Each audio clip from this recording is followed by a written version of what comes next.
I'm Alan Feirer, and one thing that I do is train leaders in how to facilitate a SWOT activity.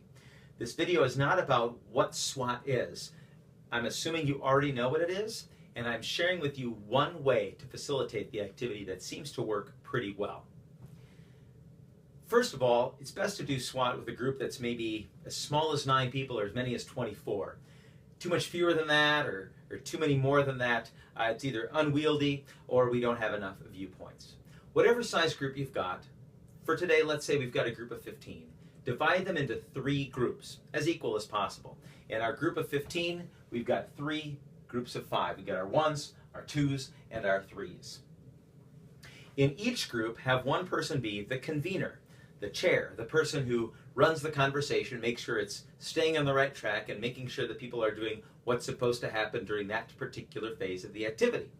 Then we have a documenter in each group. That person serves as the scribe, the person who writes things down. Step 1 of phase 1, and by the way, phase 1 is all about quantity. Quality comes later. We start with quantity. This troubles the S's and C's if you know your disc, but it's an important first step. But to make sure that people who are quiet are heard, people who don't speak up that much, have each person individually, silently, take 1 or 2 minutes to write down 2 or 3 items in each box. No more than that. Just 2 or 3 items that they think belong in each of the 4 boxes. And then the convener starts the conversation. First, calling on those people to share those ideas. Then once those 6, 10, 12 ideas are out there, then people can piggyback on each other and you follow the normal rules of brainstorming where no idea is a bad idea and we just write everything down no matter what is said. I assure you that we'll separate things out later if there's some things that don't belong in each box or aren't necessarily true of the organization. So that's phase 1. At the end of phase 1, then we move to quality. Phase 2. To do this, we take in this case, the 3 people in each group who are not the convener and not the documenter and assign them to a new group. So here's our 1s, here's our 2s, and here's our 3s. I might have those people stand up. Conveners and documenters stay seated. These people stand up and I say, okay, you're in group 2, group 3, group 2. You're in group 1, group 3, group 1. You're in group 2, group 1, group 2. And I think I've just created 2 new groups of 5. If I've goofed, then I can have people trade. But the idea is that these 9 people go to another table or another group. Then we start some quality. Step 1 is for the convener and documenter to share the lists with the new group and explain what everything is if anything is unclear.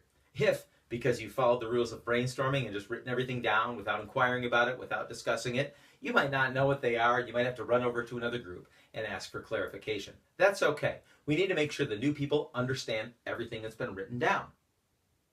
The next step is to make sure that we more or less have consensus. If there are 1 or 2 people in the group who say, I don't agree with that at all. I do not think that one of our weaknesses is marketing. I think that that's one of our strengths. If there's enough stuff written in each box, let's take things off the table for now that don't necessarily have consensus in that group, or it could become a distraction. So draw a thin line through that item. If you're the documenter, you're probably working with a worksheet, something like this. Just draw a thin line. Don't scribble it up because you might want to know what you've written at a later point in time. But just draw a line through it and just take it off the table for now. We might be able to return to it later if needed. If you find yourself drawing lines through most things on the list, then it's time to back off your standard on how well everybody agrees on it.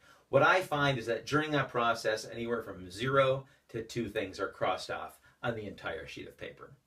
So if you find a lot more than that, maybe you've got somebody who's a bit of a troublemaker, or they're a bit skeptical, back off on the standard so we're not all of a sudden crossing everything out in most of the boxes there. The next step in phase 2 is to take each of the lists in the boxes and come up with what is the top half. The convener can decide what that means. Are we going to vote? Are we going to discuss things out? Are we going to debate them? I encourage people to discuss and debate at this point. But say there are 17 things written in this weaknesses box.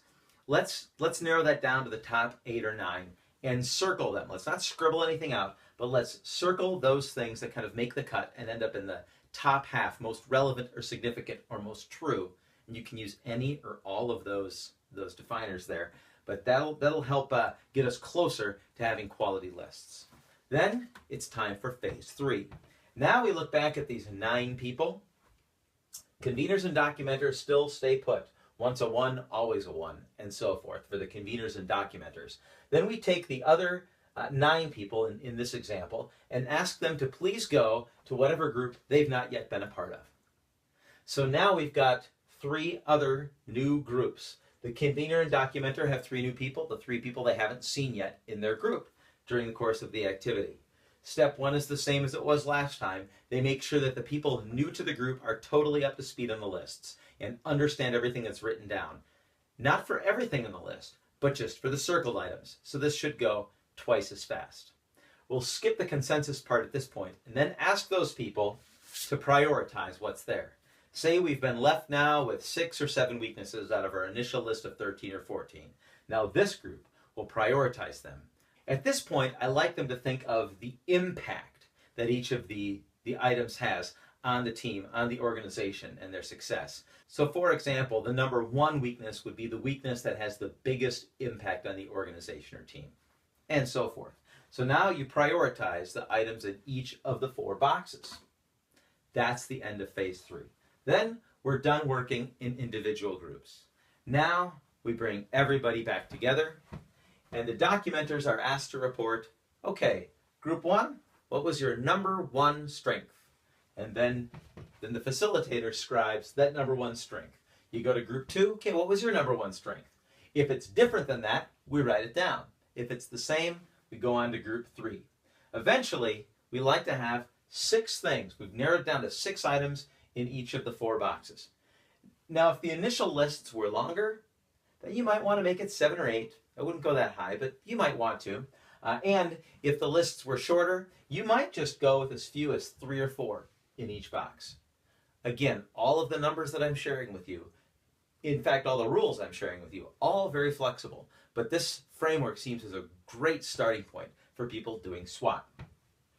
So say we've now got 6 strengths, 6 weaknesses, 6 opportunities, and 6 threats written down. The final step in this process, before action, is voting.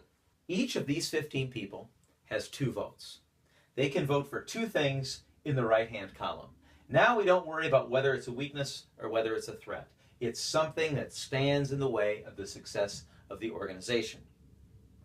So they get 2 votes. It could be 1 of each, could be 2 weaknesses, could be 2 threats. Regardless, if we could work on 2 of the things in the right-hand column, what would you like to see us work on? Now we're starting to inject realism into this. We haven't so far, but now we're thinking about being realistic about what we can tackle as a group in the right-hand column. So each person has 2 votes. Then the facilitator takes a look at that, takes a look at the top 2 vote getters, and here's what's next.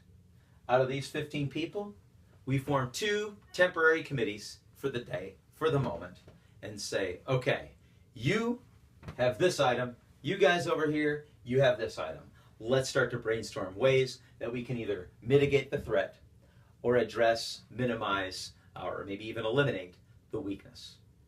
Then we follow the rules of project management. Who will do what by when? But that's not what this video is about. I was asked, Alan, have you written down this way of mixing up the groups and going through quantity then quality in a couple of phases? And I said, no. And they said, please do.